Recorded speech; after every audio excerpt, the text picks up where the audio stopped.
Hello friends, tech P S സിയുടെ പുതിയൊരു വീഡിയോയിലേക്ക് എല്ലാ ഉദ്യോഗാർത്ഥികൾക്കും സ്വാഗതം. അപ്പോൾ അസിസ്റ്റന്റ് മോട്ടോർ വെഹിക്കിൾ ഇൻസ്പെക്ടർ അഥവാ AMVI പല ഉദ്യോഗാർത്ഥികളുടെയും ഒരു സ്വപ്ന ജോലിയാണ്. ധാരാളം ഉദ്യോഗാർത്ഥികൾ ആപ്ലിക്കേഷൻ കൊടുത്ത് അതിൻ്റെ എക്സാം പ്രിപ്പറേഷൻ സ്റ്റാർട്ട് ചെയ്ത് കഴിഞ്ഞു. സോ എത്രത്തോളം ഉദ്യോഗാർത്ഥികളാണ് അല്ലെങ്കിൽ എത്ര പേരോടാണ് നമ്മൾ കോമ്പീറ്റ് ചെയ്യേണ്ടത്, ആ ഒരു കോമ്പറ്റീഷൻ ലെവൽ അറിഞ്ഞിരുന്നാൽ മാത്രമേ നമുക്ക് എന്ത് ചെയ്യാൻ പറ്റുള്ളൂ, ഒരു എക്സാമിന് കൃത്യമായിട്ടുള്ള പ്ലാനിങ്ങോടെ നമുക്ക് അപ്രോച്ച് ചെയ്യാനായിട്ട് പറ്റുള്ളൂ. അപ്പോൾ എത്രത്തോളം കാൻഡിഡേറ്റ്സ് ആണ് ഇതിൽ അപ്ലൈ ചെയ്തിട്ടുള്ളത് എന്നതിനെ പറ്റി സബ്മിറ്റ് ചെയ്ത ഒരു RTI അഥവാ റൈറ്റ് ടു ഇൻഫർമേഷന് ഇപ്പോൾ റിപ്ലൈ ലഭിച്ചിട്ടുണ്ട്. അപ്പോൾ അതിനെ ബേസ് ചെയ്തിട്ട് എത്രത്തോളം ഉദ്യോഗാർത്ഥികളാണ് ഈ ഒരു പരീക്ഷയ്ക്ക് അപ്ലൈ ചെയ്തിട്ടുള്ളത്, അതിൽ എത്ര പേരോടാണ് നമ്മൾ ശരിക്കും കോമ്പീറ്റ് ചെയ്യാൻ പോകുന്നത്, അതായത് നമ്മുടെ റിയൽ കോമ്പറ്റീറ്റേഴ്സ് ആരെല്ലാമാണ് തുടങ്ങിയ കാര്യങ്ങളാണ് ഈ ഒരു വീഡിയോയിലൂടെ നമ്മൾ പ്രധാനമായിട്ടും ഡിസ്കസ് ചെയ്യാനായിട്ട് പോകുന്നത്. സോ നമുക്ക് നേരെ നമ്മുടെ വീഡിയോയിലേക്ക് കടക്കാം. ഓക്കെ, അപ്പോൾ ആദ്യം തന്നെ നമുക്ക് ഈ നോട്ടിഫിക്കേഷൻ ഡീറ്റെയിൽസ് ഒന്ന് പരിശോധിച്ചാലോ. കാറ്റഗറി നമ്പർ 26/2026 ആണ്. നമുക്കറിയാം മോട്ടോർ വെഹിക്കിൾസ് ഡിപ്പാർട്ട്മെന്റിലേക്ക് അസിസ്റ്റന്റ് മോട്ടോർ വെഹിക്കിൾ ഇൻസ്പെക്ടർ പോസ്റ്റിലേക്കാണ് നിയമനം നടക്കുന്നത്. സ്കെയിൽ ഓഫ് പേ നിങ്ങൾക്ക് 45,600 രൂപ മുതൽ 95,600 രൂപ വരെ പ്രതീക്ഷിക്കാവുന്ന ഈ ഒരു പോസ്റ്റിലേക്കുള്ള ക്വാളിഫിക്കേഷൻ ശ്രദ്ധിക്കുക. നിങ്ങൾക്ക് ഓട്ടോമൊബൈൽ എഞ്ചിനീയറിംഗിലോ അല്ലെങ്കിൽ മെക്കാനിക്കൽ എഞ്ചിനീയറിംഗിലോ ഒരു ഡിപ്ലോമ ഉണ്ടായിരിക്കണം എന്നുള്ളതാണ് ക്വാളിഫിക്കേഷൻ. അതോടൊപ്പം നിങ്ങൾക്ക് ഒരു heavy goods vehicle and heavy passenger motor വെഹിക്കിളിന്റെ ഡ്രൈവിംഗ് ലൈസൻസ്, ഒരു ഗവൺമെന്റ് അപ്രൂവ്ഡ് ആയിട്ടുള്ള ഡ്രൈവിംഗ് ലൈസൻസ് ഉണ്ടായിരിക്കണം എന്നുള്ളതും ഒരു മസ്റ്റ് ആയിട്ടുള്ള മാൻഡേറ്ററി ആയിട്ടുള്ള കാര്യമാണ്. അപ്പോൾ ഈ രണ്ട് കാര്യങ്ങളുള്ളവർക്ക് തീർച്ചയായിട്ടും ഈ ഒരു പോസ്റ്റിലേക്ക് അപ്ലൈ ചെയ്യാനായിട്ട് സാധിക്കും. ഓക്കെ, ഇനി ആപ്ലിക്കേഷന്റെ ലാസ്റ്റ് ഡേറ്റ് അത് കഴിഞ്ഞു, അത് എക്സ്പയർ ആയി. 1/7/2026 അപ്ലൈ ചെയ്യാനുള്ള അവസാന തീയതി ഉണ്ടായിരുന്നത്. നമ്പർ ഓഫ് വേക്കൻസീസ് പരിശോധിക്കുമ്പോൾ ആന്റിസിപ്പേറ്റഡ് നമ്പർ ഓഫ് വേക്കൻസീസ് ആണ്. നമുക്ക് വളരെ പ്രധാനപ്പെട്ട കാര്യം എത്രത്തോളം കാൻഡിഡേറ്റ്സ് ആണ് ഈ ഒരു പോസ്റ്റിലേക്ക് അപ്ലൈ ചെയ്തിട്ടുള്ളത് എന്നുള്ളതാണ്. ഓക്കെ, അപ്പം 9,957 കാൻഡിഡേറ്റ്സ് ആണ് ഈ ഒരു പോസ്റ്റിലേക്ക് അപ്ലൈ ചെയ്തിട്ടുള്ളത്. അപ്പോൾ കഴിഞ്ഞ പ്രാവശ്യം നമുക്ക് ലാസ്റ്റ് അഡ്വൈസ് ഡീറ്റെയിൽസ് പരിശോധിക്കുമ്പോൾ അത് നോക്കാം. കഴിഞ്ഞ പ്രാവശ്യം ആദ്യം തന്നെ നമ്പർ ഓഫ് ആപ്ലിക്കേഷൻസ് ഒന്ന് പരിശോധിച്ചാലോ. 10,787 പേരാണ് അപ്ലൈ ചെയ്തിട്ടുണ്ടായിരുന്നത്. സോ അതിൽ നിന്നും നമ്പർ ഓഫ് ആപ്ലിക്കൻസ് കുറഞ്ഞിട്ടുണ്ട്. ഓക്കെ, അത്യാവശ്യം നമ്പർ ഓഫ് ആപ്ലിക്കൻസ് കുറഞ്ഞിട്ടുണ്ട്. അപ്പോൾ അത് നമുക്കൊരു ചാൻസ് കൂടിയാണ് അല്ലേ. അപ്പോൾ ആ കാര്യം പ്രത്യേകം ശ്രദ്ധിക്കുക.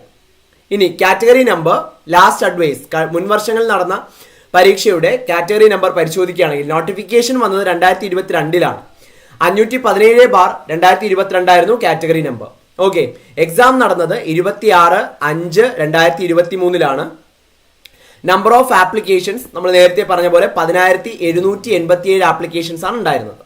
റാങ്ക് ലിസ്റ്റ് നിലവിൽ വന്നത് 2/9/2024 കട്ട് ഓഫ് മാർക്ക് അന്ന് 59.67 ആയിരുന്നു.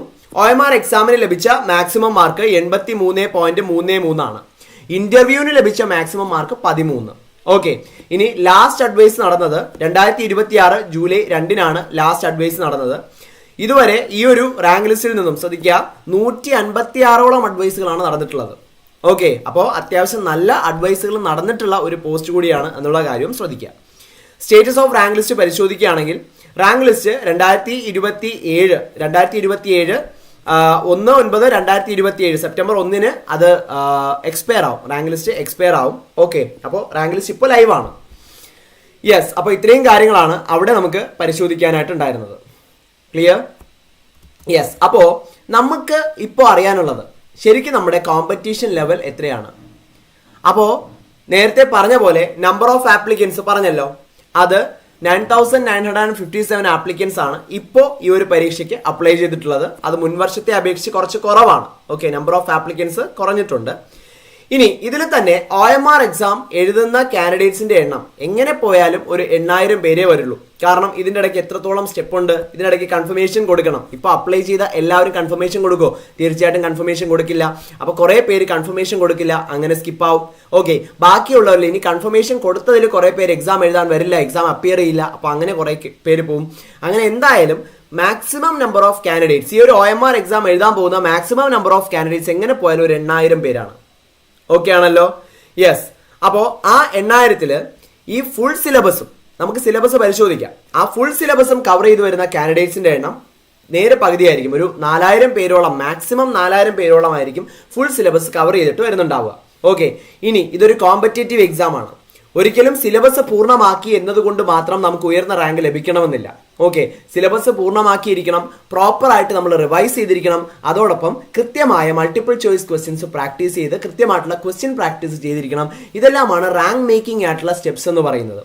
സോ കൃത്യമായ സിലബസ് കവറേജും റിവിഷനും ചെയ്തു വരുന്ന കാൻഡിഡേറ്റ്സിന്റെ എണ്ണം അപ്പോൾ ഇതിലും കുറവായിരിക്കില്ലേ?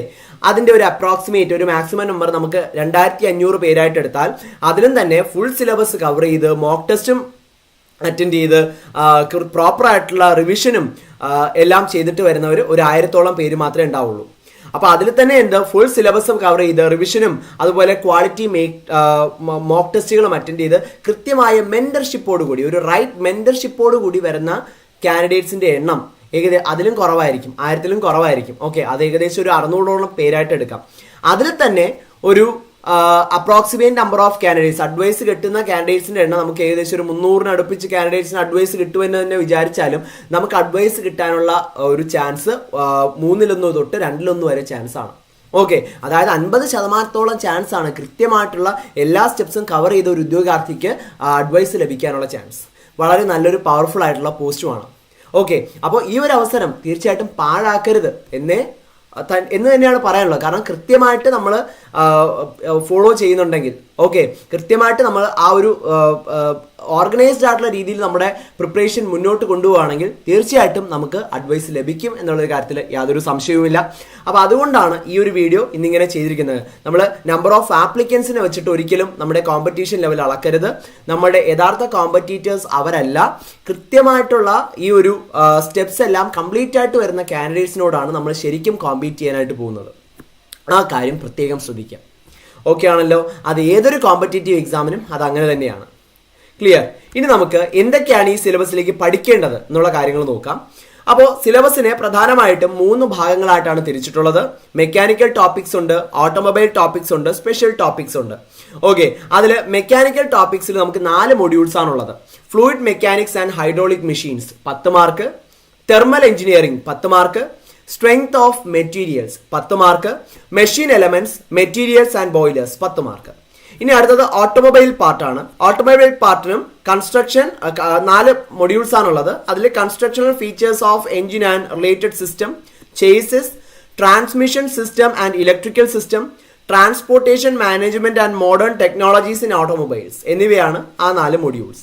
അപ്പോൾ ഈ 2 മൊഡ്യൂൾസിനും 40 മാർക്കിന്റെ വീതം വെയിറ്റേജ് ആണുള്ളത്. 4 മൊഡ്യൂൾസിൽ ഓരോ മൊഡ്യൂൾസിലും 10 മാർക്ക്, അങ്ങനെ 80 മാർക്കായി. ഇനി അടുത്ത സ്പെഷ്യൽ ടോപ്പിക് ഒരു 2 മൊഡ്യൂൾ ഉണ്ട്. അതായത് topic based on driving licence ഒരു 10 മാർക്കിന് ചോദിക്കാം. ജോബ് റിലേറ്റഡ് ആയിട്ടുള്ള ടോപ്പിക്സ്, നമ്മുടെ ജോബിന്റെ രീതികളും മറ്റും നമ്മൾ അറിഞ്ഞിരിക്കണം. അപ്പോൾ അത് റിലേറ്റഡ് ആയിട്ടുള്ള ഒരു ടോപ്പിക് ഉണ്ട് 10 മാർക്കിന്. ഇങ്ങനെ ആകെ 100 മാർക്കിന്റെ OMR എക്സാം ആണ് നടക്കാനായിട്ട് പോകുന്നത്, അതും ശ്രദ്ധിക്കുക. അപ്പോൾ സിലബസിൽ നമുക്ക് ഇത്രയും കാര്യങ്ങളാണ് പരിശോധിക്കാനുള്ളത്. ഓക്കെ, അപ്പോൾ കൃത്യമായ പ്രിപ്പറേഷൻ, സിലബസ് കവറേജ്, പ്രോപ്പർ ആയിട്ടുള്ള റിവിഷൻ, ക്വസ്റ്റ്യൻ പ്രാക്ടീസ്, ഈ സ്റ്റെപ്പുകളൊക്കെ ഉണ്ടെങ്കിൽ തീർച്ചയായിട്ടും നമുക്ക് എന്ത് ചെയ്യാനായിട്ട് പറ്റും? ഈ ഒരു റാങ്ക് ലിസ്റ്റിൽ ഇടം നേടാനായിട്ട് സാധിക്കും. അപ്പോൾ അതിനായിട്ട് നമ്മുടെ പ്രിപ്പറേഷൻ ഒന്നും കൂടെ ബൂസ്റ്റപ്പ് ചെയ്യാൻ മുൻവർഷങ്ങളിൽ നടന്ന അസിസ്റ്റന്റ് മോട്ടോർ വെഹിക്കിൾ ഇൻസ്പെക്ടർ പരീക്ഷയിൽ ഉയർന്ന റാങ്ക്, ഓക്കെ, അല്ലെങ്കിൽ ധാരാളം വിജയികളെ സൃഷ്ടിച്ചിട്ടുള്ള ടെക് PSC ഒരു ഫോക്കസ് ബാച്ച് ആരംഭിച്ചിരിക്കുകയാണ്. അപ്പോൾ നമ്മുടെ പ്രീവിയസ് റിസൾട്ടിന്റെ ഡീറ്റെയിൽസ് മുഴുവൻ നിങ്ങൾക്ക് സ്ക്രീനിൽ കാണാനായിട്ട് സാധിക്കും. ഓക്കെ, അപ്പോൾ ഈ ഒരു വിജയികളുടെ ഡീറ്റെയിൽസ് ആണ് നിങ്ങളിപ്പോൾ സ്ക്രീനിൽ കണ്ടുകൊണ്ടിരിക്കുന്നത്. അപ്പോൾ ഇത്തരത്തിൽ റാങ്കുകളോടടുത്ത് തന്നെ പഠിച്ചിട്ട് നിങ്ങൾക്ക് എന്ത് ചെയ്യാം? ഉയർന്ന റാങ്ക് സ്വന്തമാക്കാം. അതിനായിട്ടാണ് ഈ ഒരു ഫോക്കസ് ബാച്ച് നിങ്ങളുടെ പ്രിപ്പറേഷൻ ഒന്നും കൂടെ ബൂസ്റ്റപ്പ് ചെയ്യാനും അതോടൊപ്പം ആ ഒരു പ്രിപ്പറേഷന്റെ എഫേർട്ട് അതൊന്ന് കുറയ്ക്കാനും വേണ്ടിയിട്ടാണ് ഇത്തരത്തിലൊരു ഫോക്കസ് ബാച്ച്. ഓക്കെ, അപ്പോൾ എന്തൊക്കെയാണ് ഇതിലൂടെ നിങ്ങൾക്ക് കിട്ടുന്ന ബെനിഫിറ്റ്സ് എന്ന് പറഞ്ഞിട്ടുണ്ടെങ്കിൽ, അപ്പോൾ മുൻവർഷങ്ങളിൽ വിജയികളെ സൃഷ്ടിച്ചിട്ടുള്ള വളരെ എക്സ്പീരിയൻസ്ഡ് ആയിട്ടുള്ള ഫാക്കൽറ്റി ടീമാണ് ക്ലാസ്സുകൾ നയിക്കുന്നത്.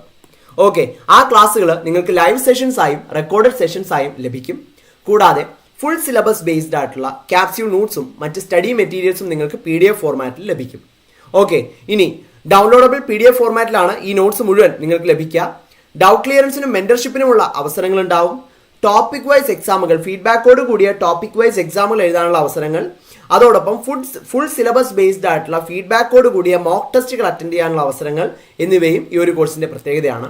ഇനി ഈ ഒരു കോഴ്സ് എന്ന് വരെ വാലിഡ് ആയിരിക്കും? നമ്മൾ ആപ്ലിക്കേഷൻ കൊടുത്തതേ ഉള്ളൂ. അപ്പോൾ എക്സാമിന് ഇനിയും സമയമുണ്ട്. അപ്പോൾ എന്ന് വരെയാണ് ഈ ഒരു കോഴ്സ് വാലിഡ് ആയിരിക്കുക എന്ന് ചിന്തിക്കുകയാണെങ്കിൽ തീർച്ചയായിട്ടും എക്സാം തീയതി വരെയും ഈ ഒരു കോഴ്സ് വാലിഡ് ആയിരിക്കും എന്നുള്ളതും ശ്രദ്ധേയമായിട്ടുള്ള കാര്യമാണ്. അപ്പോൾ ഈ ഒരു കോഴ്സിലേക്ക് ജോയിൻ ചെയ്യാൻ ആഗ്രഹിക്കുന്നവരും ഈ ഒരു കോഴ്സിനെ പറ്റി എന്തെങ്കിലും ഡീറ്റെയിൽസ് ഉള്ളവർക്കും തീർച്ചയായിട്ടും TechPSC ആപ്പ് ഡൗൺലോഡ് ചെയ്യാവുന്നതാണ്. അപ്പോൾ അതിലൂടെ നിങ്ങളുടെ ഡൗട്ട്സ് നിങ്ങൾക്ക് ക്ലാരിഫൈ ചെയ്യാവുന്നതാണ്. അതോടൊപ്പം സ്ക്രീനിൻ്റെ താഴെ കാണുന്ന നമ്പറിൽ ഞങ്ങളെ കോൺടാക്ട് ചെയ്യാവുന്നതുമാണ്. അപ്പോൾ ഈ ഒരു പരീക്ഷയ്ക്ക് തയ്യാറെടുക്കുന്ന എല്ലാ ഉദ്യോഗാർത്ഥികൾക്കും TechPSCയുടെ വിജയാശംസകളും അറിയിക്കുകയാണ്. Thank you.